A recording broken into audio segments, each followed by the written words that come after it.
ಅಷ್ಟು ಶಾಣೆ ಇರಲ್ಲ, ಚಲೋ ಓದಿರಲ್ಲ, ಅಷ್ಟು ಶಾಣೆ ಇರಲ್ಲ.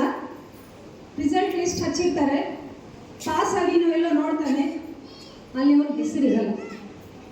ಓಕೆನಾ? ಸೆಕೆಂಡ್ ಕ್ಲಾಸಲ್ಲಿ ನೋಡ್ತಾನೆ, ಅಲ್ಲಿ ಅವನ ಹೆಸರು ಇರಲ್ಲ.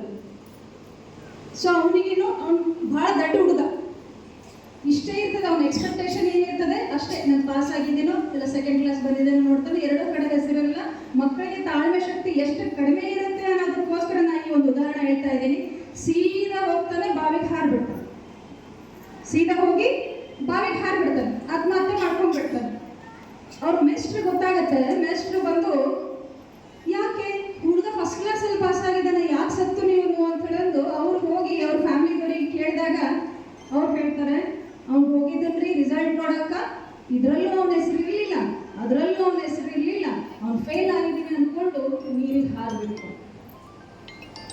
ಆದ್ರೆ ನಿಜಕ್ಕೂ ಅವನು ಫಸ್ಟ್ ಕ್ಲಾಸಲ್ಲಿ ಪಾಸ್ ಆಗಿರ್ತಾನೆ.